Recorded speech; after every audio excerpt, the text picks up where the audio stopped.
When we say Lagos boys are the ones deceiving Mr. President, only one of them, Bayo, Onanuga. Onanuga very well now. The tribalistic, ethnic and religious bigot, the biggest I saw in the last presidential election. Let us listen to some of the things that he has to say. Guy George is small. Let us laugh small. We're listening to when they asked him about Peter Obi and the last presidential election. Here, waiting him talk. Watch. For the first time in a very long while in our country, we had a candidate who was inflaming ethnic passions, and that was the way the election went at that time. It was inflaming ethnic passions, even religious passions, bringing two dangerous things to our politics: ethnicity, religion. That's what Peter Obi was doing. That was what he did, and those things were dangerous to our Nigerian politics. You don't think that Ashwaju too did that and the APC?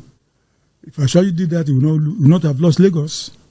But those who believe the Muslim ticket was a religious politics. It was not religious. You can see that even Muslim ticket is not even winning massive votes, let's say in Borno, where his deputy came from. It was not, he was basing it on the man he picked as his VP. He believed that Shetima had the quality to support him. I mean, to be his vice president. And that's why he picked him. He was not looking at religion. Let me give you an incident. We went somewhere recently, and we found that most of the people in the media section of this government, they were actually Muslims. And I said, wow, I was born a Muslim, for instance. Maybe you can't meet them. You find that most of us were Muslims. And I said, wow, what is this? But it was a mere coincidence. When they were picking them, nobody was looking at their religion. So ditto, when President Tinubu was picking Shetima as his vice, he was picking Shetima. He was not looking at Shetima as a Muslim. He was looking at Shetima from the northeast part of the country who could add some value to his campaign, to his winning the presidency. So there are no other person from the northeast of a Christian stock that could be his vice.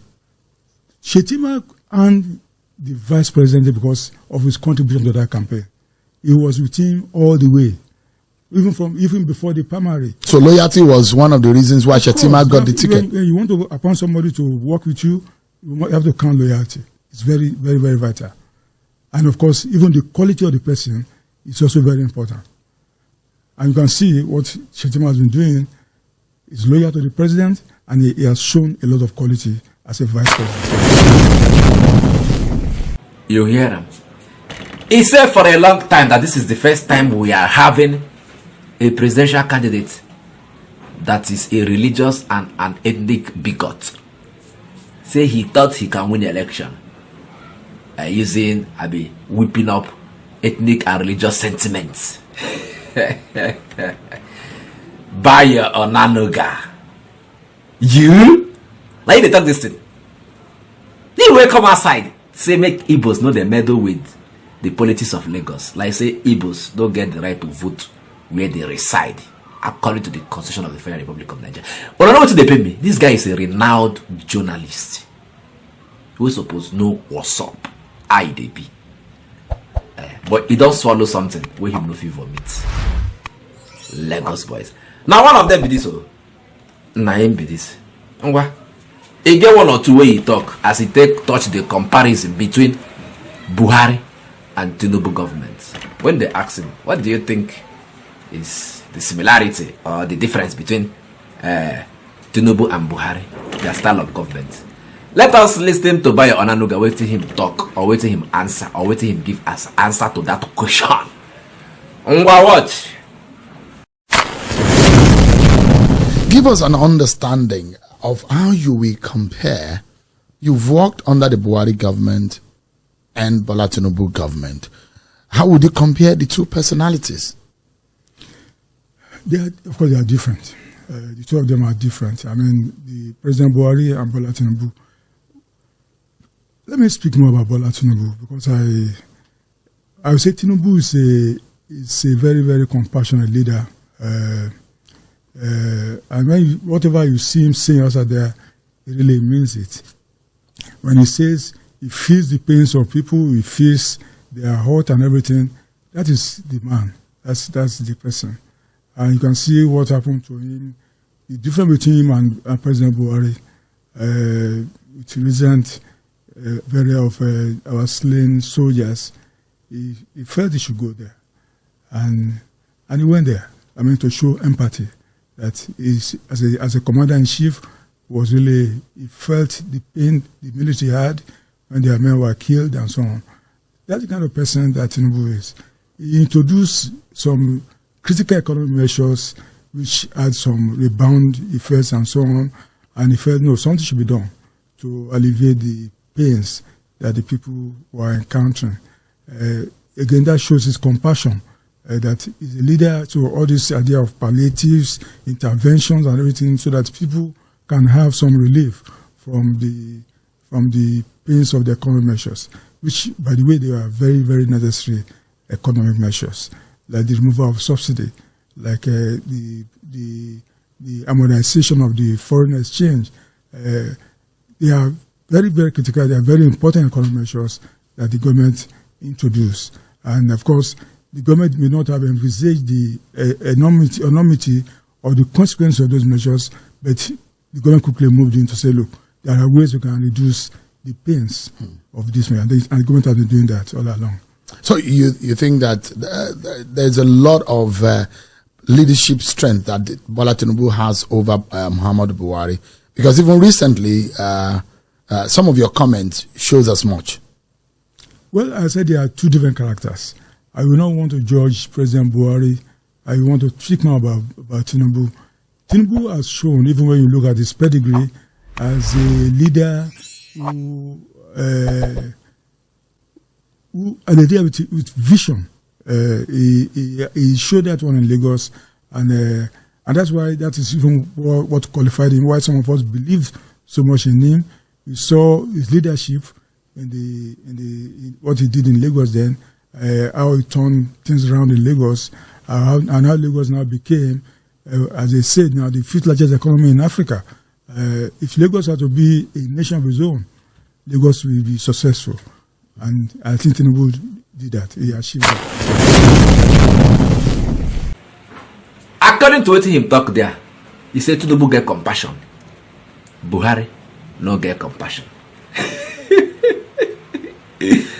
He's playing politics with compassion. He identifies with the needs of the people. And this one, Obubu Onyani, boy, this killing when this guy they kill us now. The compassion way they tell us, and the compassion in policies where they squeeze out life from Nigerians. Okay, now be the compassion. Oh, I don't know the meaning. Maybe Nami will not know the meaning of compassion. When I hear them, the same government too. He paint the picture say one get compassion, one no get compassion. When I hear with the other things where he talk for there, how to never build Lagos. Hi, did this one.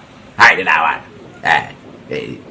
Now he build Lagos. When I see they make this stupid argument, okay, he build Lagos. Build Nigeria. Lagos boys, tell your master to build Nigeria since he built Lagos. People cannot. You are still making this argument that he built Lagos. He built Lagos. He can build now. What is he building in Nigeria? But look at the achievement now he's talking about. Remove fuel subsidy. Many people they die. He's questioning the effects of the removal of fuel subsidy. Say, Tinubu you don't know. Say, that's what you go build if you come on the fuel subsidy. But as it don't be like this now, he braced up to the responsibility, providing palliative and the rest. Okay, now palliative will go survive on. As everywhere now, Casablanca inside this country. These people, they don't know what is happening inside the markets now, because they are overpaid with stolen money. Now you go come and talk that rubbish when you talk. When I hear them, the same government too, you say one get compassion, one no get compassion. There are two no get compassion. There are two compassion no they are dictionary. Bayo Onanuga. I told you guys now. Oh yeah, he will be one of the undoings of this government. Go and write it somewhere and me talk. I go see Ona later, I beg. Imagine a country where its citizens get to enjoy the road without this.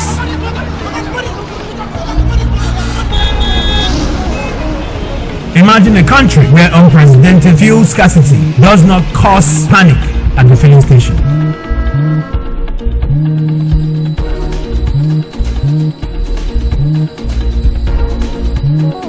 That is why Innocent Vehicles has embarked on manufacturing environmental friendly gas powered cars while still offering comfort, luxury and doggedness for the African roads. Innocent Vehicles, the pride of African roads.